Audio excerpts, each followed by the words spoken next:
आभाळा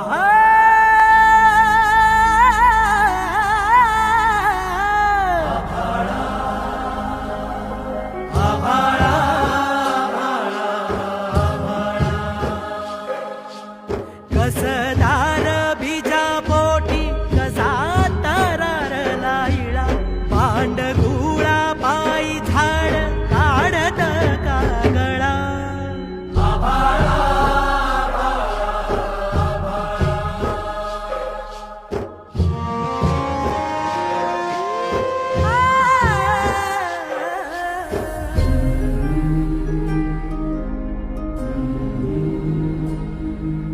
कापुराच्या काजळीची